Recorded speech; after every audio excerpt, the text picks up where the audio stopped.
오늘 우리에게 주신 하나님의 말씀은 구약성경 사무엘하 7장 8절부터 17절까지 말씀입니다. 허락하신 말씀을 봉독하겠습니다. 그러므로 이제 내 종 다윗에게 이와 같이 말하라. 만군의 여호와께서 이와 같이 말씀하시기를 내가 너를 목장 곧 양을 따르는 데서 데려다가 내 백성 이스라엘의 주권자로 삼고 내가 가는 모든 곳에서 내가 너와 함께 있어 내 모든 원수를 내 앞에서 멸하였은즉 땅에서 위대한 자들의 이름같이 내 이름을 위대하게 만들어주리라. 내가 또 내 백성 이스라엘을 위하여 한 곳을 정하여 그를 심고 그를 거주하게 하고 다시 옮기지 못하게 하며 악한 종류로 전과 같이 그들을 해하지 못하게 하여 전에 내가 사사에게 명령하여 내 백성 이스라엘을 다스리던 때와 같지 아니하게 하고 너를 모든 원수에게서 벗어나 편히 쉬게 하리라. 여호와가 또 내게 이르노니 여호와가 너를 위하여 집을 짓고 내 소환이 차서 내 조상들과 함께 누울 때 내가 내 몸에서 날 내 씨를 내 뒤에 세워 그의 나라를 견고하게 하리라.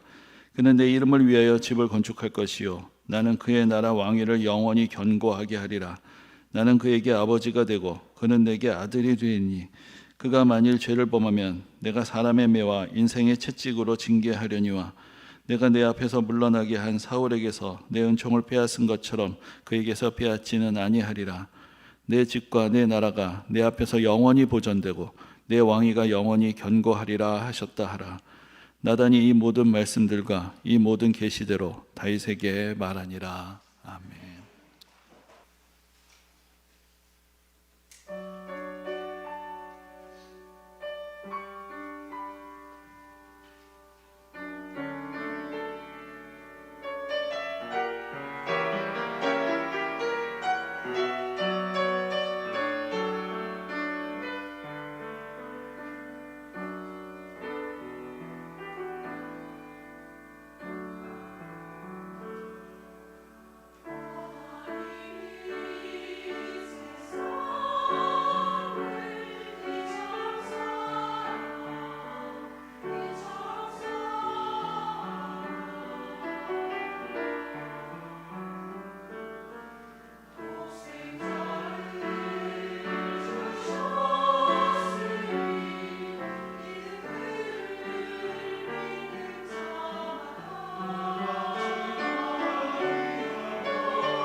지금부터 약 한 30년 전인 1994년에 그때 이제 서울 정도 600년을 기념하는 그런 행사가 있었습니다.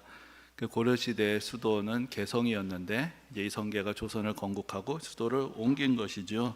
그래서 서울이 이제 수도가 된 것을 된 지 이제 600년이 된 것을 기념하는 그런 해였는데, 그래서 타임캡슐도 만들어서 저기 남산 어디에다가 두었습니다. 그래서 그걸 언제 오픈을 하느냐? 1000주년이 될 때, 그러니까 그때로부터 400년 후에 오픈을 할 것이다. 그래서 이제 한 30년 지났으니까 370년이 더 지나야 그 타임캡슐을 열어볼 수가 있습니다. 근데 이 뭐 600년이 되었다, 1000년이 된다, 사실 이런 세월은 우리로서는 쉽게 생각할 수 있는 그런 시간이 아니죠. 앞으로 400년 후에 이 나라가 어떻게 될지, 이 세상이 어떻게 될지 사실 우리가 모르고 그 안에 넣어놓은 것은 멀쩡할까, 뭐 그런 생각이 들기도 합니다. 그래서 그런 발상을 했던 사람들이 어떻게 생각하면 참 대단하다라는 그런 생각을 했었습니다. 근데 그 후로부터 2년 후 1996년에 이스라엘에서는 예루살렘 정도 3000년을 기념하는 그런 행사가 열렸습니다. 다윗이 왕이 된 후에 예루살렘을 이스라엘의 수도로 정한 지 3000년이 됐다는 것이죠. 그래서 이제 그것을 기념하는 그런 행사가 있었던 것을 보게 되었습니다. 1000년도 아니고 2000년도 아니고 3000년이라는 역사, 그것을 통해서 과거의 역사가 오늘날까지 이어온다라는 참 놀라운 일들을 보게 되었습니다. 근데 처음에 다윗이 이스라엘의 왕이 될 때 다윗은 헤브론에 있었습니다. 헤브론이라는 것은 어떤 곳이냐면은 다윗이 원래 유다 지파 출신인데 이 유다 지파의 중심지가 당시에 헤브론이었습니다. 그런데 이제 다윗이 헤브론에서 나라를 다스리게 되면은 유다 지파 말고는 다른 지파들은 좀 서운할 수도 있겠고 어떤 면에서는 굴욕감을 느낄 수도 있었을 것입니다. 그래서 다윗이 생각한 것이 그 당시에 어떤 지파의 땅도 아니었던 곳, 그 당시 예루살렘은 아직도 이방인들의 수중에 있었습니다. 여부스족이 차지하고 있었기 때문에 그 성읍을 점령을 합니다. 그리고 나서 거기를 수도로 삼은 것이죠. 그러면은 모든 지파를 다 공평하게 다스릴 수가 있을 것이다, 그렇게 생각을 하게 된 것입니다. 또 다윗이 예루살렘을 정복하여서 수도로 삼고 처음 했던 일이 바로 하나님의 법궤를 예루살렘으로 가져오는 것이었습니다. 원래 하나님의 법궤는 율법서에 보면은 성막이 있고 그 안에 잘 모셔 놓아야 하는 것인데, 이제 이스라엘 백성들이 가나안 땅으로 들어와서 이제 블레셋과 전쟁을 하게 될 때 전쟁에서 불리하니까 마치 하나님의 법궤가 무슨 부적처럼 행운을 가져오는 것처럼 전쟁터로 그 성막에 있어야 할 법궤를 가지고 나오면은 하나님이 우리와 함께 하셔서 승리하게 하실 것이다, 그렇게 생각을 했지만 사실 전쟁의 결과는 오히려 크게 참패하게 되고 법궤까지도 빼앗기게 됩니다. 그리고 나서 우여곡절을 거쳐서 그 다윗의 당시에 그 법궤는 아비나답이라는 사람의 집에 있었습니다. 이제 다윗이 사람들을 보내서 그 법궤를 가져오게 한 것이죠. 그래서 법궤를 가져온다라는 것은 이제 나라가 안정이 되었다라는 것을 의미하는 것이고, 또 한편으로는 바로 이렇게 새로 건축한 이 수도에 하나님의 임재하신다라는 것을 이제 상징하는 이제 그런 일이 되었습니다. 이 예루살렘으로 이제 법궤를 가져왔지만 다윗의 마음이 여전히 좀 편안하지가 않습니다. 그는 생각합니다. 이제 나라가 평안해졌습니다. 그리고 자기도 평안하게 왕궁에서 거합니다. 그런데 여전히 하나님의 궤는 이렇게 천막 안에 있다. 이것이 이제 마음이 불편했던 것이죠. 그래서 내가 하나님을 위해서 집을 지어 드려야 되겠다, 이제 그런 생각을 하게 됩니다. 성전을 지어야 되겠다라는 그런 마음을 품은 것입니다. 그래서 그 생각을 이제 나단 선지자에게 이야기를 합니다. 나단 선지자가 하나님께 기도하는 가운데 하나님께서 나단 선지자에게 다윗에게 전할 말씀을 주셨습니다. 그래서 나단 선지자가 다윗에게 전한 말씀이 바로 이제 오늘 본문에 있는 그러한 메시지가 됩니다. 하나님께서는 이 다윗의 마음을 귀하게 여기셨습니다. 하지만 한 가지 그가 착각하고 있는 것을 가르쳐 주십니다. 다윗의 생각을 고쳐 주십니다. 다윗이 하나님의 집을 지어 드리는 것이 아니라 오늘 본문에 나와 있는 것처럼 하나님께서 다윗의 집을 세워 주시는 것이다, 그것을 말씀하십니다. 물론 여기서 말하는 집은 우리말에서 집이 가지는 그런 이중적인 의미를 다 담고 있는 것입니다. 다윗의 집안, 다윗의 가문을 하나님이 세워주시고 일으켜주신다, 이제 그것을 가르쳐 주셨던 것입니다. 다윗은 원래 누구였느냐? 들에서 양을 치던 목동이었습니다. 목자였던 그를 들어서 이제는 이스라엘을 다스리는 목자로 삼으셨던 것입니다. 다윗이 자기 스스로 위대한 자가 되어서 나라를 건국한 것이 아니었습니다. 다윗 위에 있는 분이 다윗을 데려다가 이스라엘을 맡기셨던 것입니다. 그래서 다윗을 통해서 나라를 세우시고 다스리시는 분은 바로 하나님이시다, 그것을 가르쳐 주셨던 것입니다. 그러므로 이제 새로 세워진 이 나라는 다윗의 나라가 아니라 하나님의 나라였던 것입니다. 다윗은 이스라엘 역사에서 가장 위대한 왕으로 여겨지고 또 이후의 세계 역사에서도 매우 주목받는 어떤 이상적인 왕으로서 또 생각되기도 합니다. 그래서 얼마 전에 영국에서 새로운 왕이 이제 즉위를 하게 되었고 그 즉위식을 보게 되었는데, 전에도 이제 그 말씀을 드린 적이 있는데, 그 즉위식의 하이라이트가 어떤 순서냐, 그 왕에게 기름을 바르는 이제 그 순서입니다. 이렇게 도유식을 하는데, 그 시간을 왜 하이라이트라고 하느냐, 그 장면은 중계하지 않기 때문입니다. 아주 병풍처럼 이제 막을 쳐서 다 가립니다. 그 시간은 가장 거룩한 시간이기 때문에 혹시 뭐 우리식으로 말하면 쪽에 부정탄다고 생각을 하는지 다 가려버립니다. 그리고 그 막 안에서 이제 영국 교회의 최고 성직자인 캔터베리 대주교가 왕의 무릎을 꿇고 거기에 이제 기름을 바르는 것이죠. 그리고 나서 왕관을 쓰게 됩니다. 그런데 이제 이렇게 기름을 바를 때 옆에 합창단이 있는데, 합창단이 성가를 부르는데, 그때 부르는 노래가 제사장 사독이라는 노래인데, 그 노래의 가사는 바로 성경 열왕기에 있는 가사를 그대로 가져온 것인데, 다윗이 제사장 사독과 선지자 나단을 보내서 솔로몬을 기름 부어서 왕으로 세웠다, 그 이야기를 그대로 옮겨온 찬양을 부르는 것입니다. 그러니까 영국 왕의 즉위식을 저 3000년 전 다윗의 시대의 즉위식을 모델로 해서 그렇게 만들어 놓은 것이죠. 근데 사실 하나의 국가로서 이 다윗 시대 이스라엘이라는 것은 이 영국이나 다른 어떤 나라에 비할 바가 아니었습니다. 그렇게 대단한 나라가 아니었던 것이죠. 영국 왕도 과거에 비해서는 물론 많이 위상이 낮아졌지만 지금도 공식적으로는 전 세계 15개 나라의 공식적인 국가 원수가 영국의 왕입니다. 그런데 이 다윗이 왕으로 다스리던 그 땅이라는 것은 대략 말씀드리면 한반도의 반의 반도 채 되지 못하는 그런 땅이었습니다. 우리나라 삼국시대로 보자면 백제나 신라 정도, 아니 그보다도 잘 되지 않는 그 정도 땅을 다스렸던 왕이었던 것입니다. 그 정도의 왕은 우리나라 역사에도 세고 셀수록 셀 수 없이 많습니다. 근데 왜 우리가 다윗 하는 것입니까? 그것은 다윗이 세운 나라가 이 세상에서 어떤 위대한 어떤 업적을 남기고 많은 영토를 다스렸던 그런 나라였기 때문이 아닙니다. 하나님이 이 세상을 구원하시고자 하시는 놀라운 계획 안에서 세워진 나라이기 때문입니다. 그러므로 그 이스라엘을 누가 계승했느냐? 예루살렘이 수도가 된 지 3000년 됐다고 경축하는 그 지금 있는 이스라엘이라는 나라가 그 나라를 계승한 것이냐? 아닙니다. 그 나라를 계승한 것은 온 세계에서 하나님의 주권을 찬양하고 하나님의 백성으로 모여서 경배하는 바로 이 교회가 바로 하나님의 나라의 계승자, 바로 그 다윗의 나라의 계승자가 되는 것입니다. 그리고 우리가 다윗 하는 것은 다윗이 자기 자신과 자기 자손을 위해서 대단한 왕이 되었기 때문이 아니라 앞으로 이 땅에 오셔서 온 세상을 구원하실 위대하신 왕의 예표가 되고 그림자가 되는 그런 삶을 살았기 때문입니다.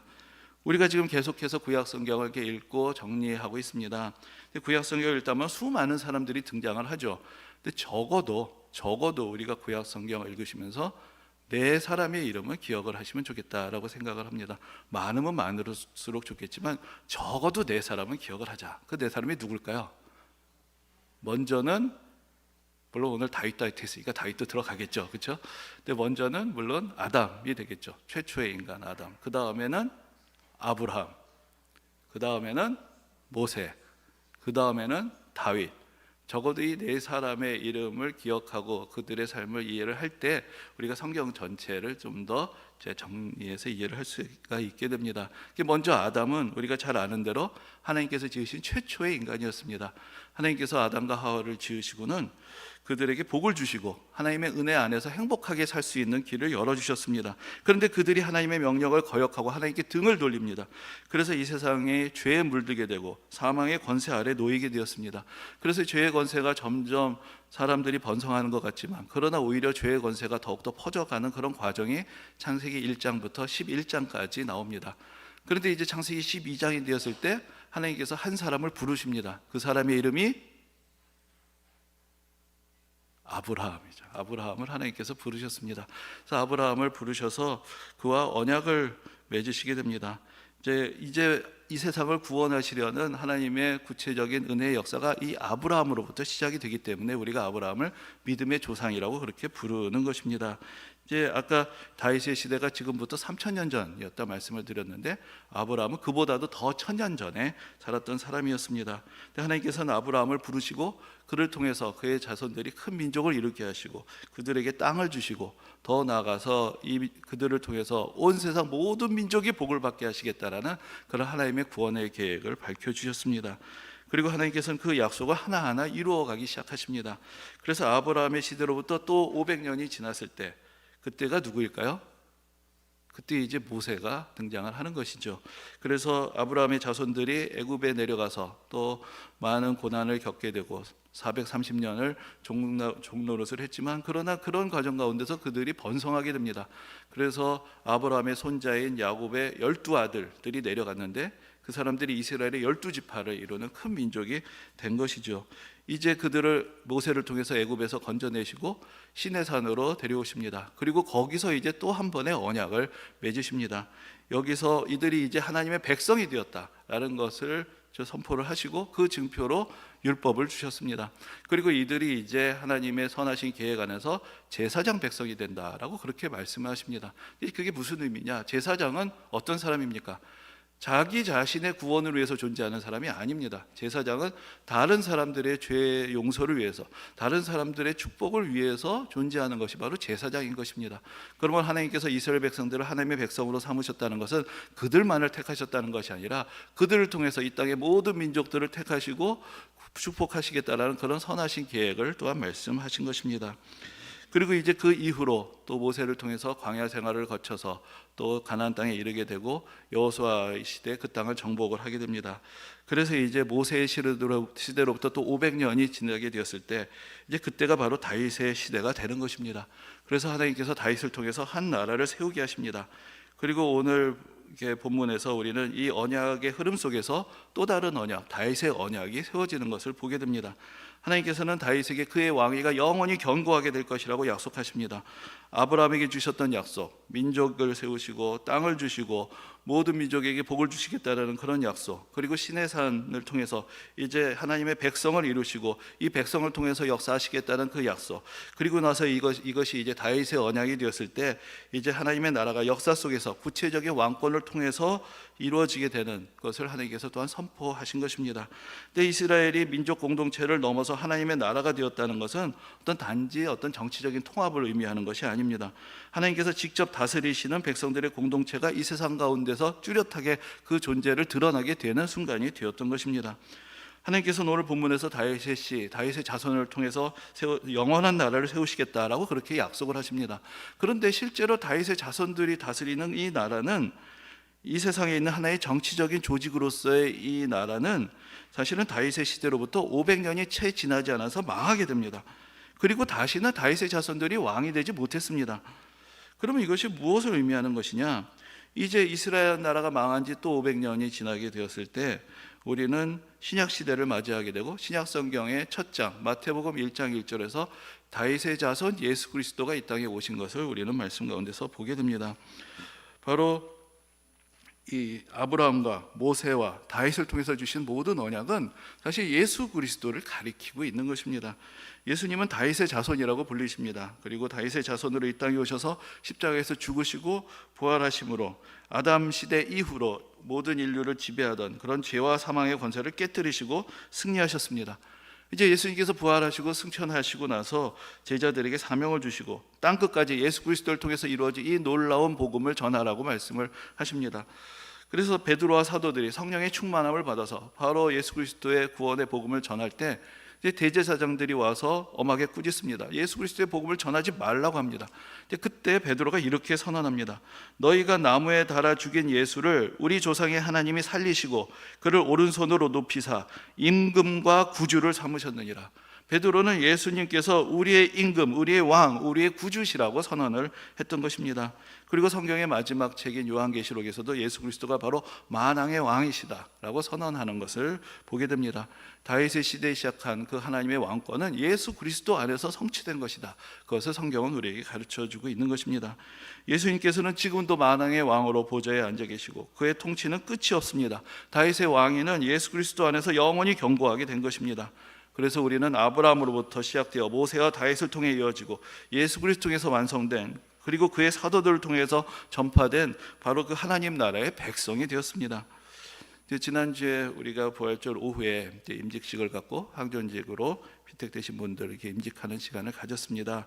그때 오셨던 분들 다 들으셨겠지만은 그때 이제 말씀을 전하셨던 노회장님이 이제 교회를 섬기는 직분자의 자세에 대해서 이야기를 하시면서 우리가 섬기는 이 하나님의 나라는 무슨 애굽이나 무슨 바빌론이나 그런 로마 같은 그런 시시한 나라가 아니다라고 그렇게 이야기를 하셨습니다. 근데 저 그 시시한 나라라는 말이 사실 마음에 크게 와닿고 큰 도전이 되었습니다.